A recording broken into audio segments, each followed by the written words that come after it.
আঙ্গুল তো আমরা সবাই ফাটাই, মটকানো যেটাকে বলে। আঙ্গুল মটকায় নিয়ে আঙ্গুলের আওয়াজ করেনি এরকম খুব কমজনই আছে। যখনই অবসর হয়েছে, কোনো কাজ নেই, আঙ্গুল ফাটিয়ে নিয়ে ঘাড় নড়ারে ঘাড়ে আওয়াজ হয় কটকট করে, হাঁটুতে মাঝে মধ্যে আওয়াজ হচ্ছে।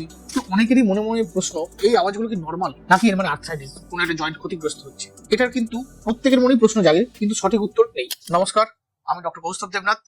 আজকে আমরা আলোচনা করব বিভিন্ন ধরনের যে জয়েন্টের সাউন্ড হয় তার কারণটা কি এবং সেটা কতটা বিপজ্জনক। তো শুরুতে প্রথমেই আমরা বুঝে নিই যে জয়েন্টের মধ্যে আঙ্গুল ফাটালে বা বিভিন্ন যে ছোট বড় জয়েন্ট গুলো হয় সেগুলো নাড়াচাড়া করলে আওয়াজ হয় কেন। এই যে একটা আঙ্গুলকে মটকে দেওয়া হলো, আঙ্গুলটা একটা আওয়াজ হয় টক করে, আওয়াজটা কেন হলো, কোথা থেকে এলো এই আওয়াজটা? এমন তো নয় যে ভেতরে হাড় ভেঙে গেল বা কোনো একটা স্ট্রাকচার ছিঁড়ে গেল, তাহলে সেটা অসম্ভব পেন হতো, কিন্তু আমাদের পেন হয় না, শুধু আওয়াজ হয়। যে জয়েন্টগুলো আওয়াজ হয় সেগুলো সবই হচ্ছে সাইনোভিয়াল জয়েন্ট, মানে তার মধ্যে একটা সাইনোভিয়াল ফ্লুইড থাকে, একটা মোবিলের মতো জিনিস পিচ্ছিল।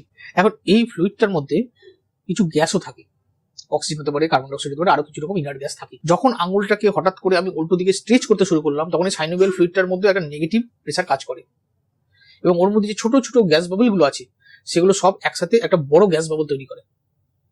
তারপর একটা সময় গিয়ে সেই গ্যাস বাবলটা হঠাৎ করে কোলাপস করে যায়।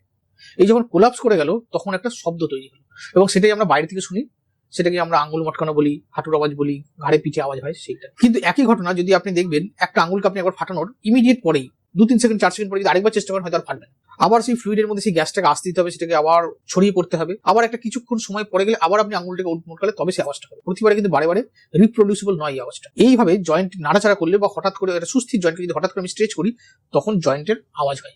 এটাই হচ্ছে একমাত্র কারণ। দ্বিতীয় প্রশ্ন হচ্ছে, এই যে জয়েন্টের মধ্যে আওয়াজ করা সেটা কি ভালো নাকি সেটা খুব ভয়ের জিনিস?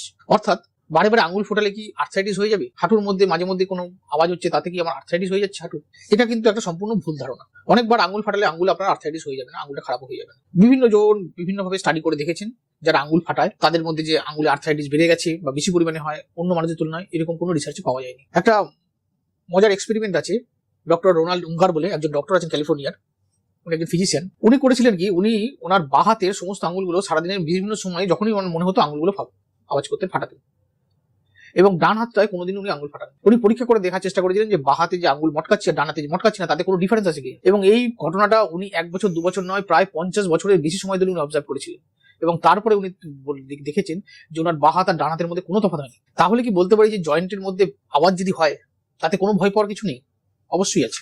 যতক্ষণ আপনার জয়েন্টে আওয়াজ হচ্ছে কিন্তু তাতে কোনো ব্যথা নেই, তাতে কোনো ফোলাভাব নেই, কোনো রেডনেস নেই, কোনো সাইন অফ ইনফ্লামেশন নেই, ততক্ষণ এটা স্বাভাবিক। হ্যাঁ, বারে বারে আঙ্গুল ফাটাতে ফাটাতে সেটা একটা ব্যাড হ্যাবিটে পরিণত হতে পারে, সেটা কখনোই ভালো নয়। কিন্তু মনের মধ্যে এই ভয় থাকা উচিত নয় যে আঙ্গুল ফাটালে আঙ্গুলটা আর্থ্রাইটিস হয়ে যাবে। তাহলে কখন ভয় পাবো?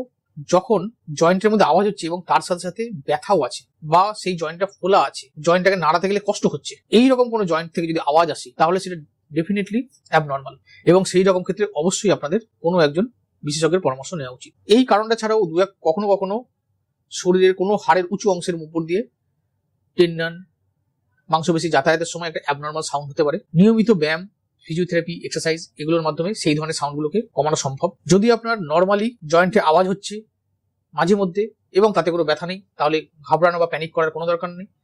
ঠিক উল্টোটা, যদি আপনার জয়েন্টে পেন হচ্ছে এবং তার সাথে আওয়াজ হচ্ছে, কখনোই অবহেলা করবেন না, অবশ্যই ডাক্তারকে দেখান। নমস্কার।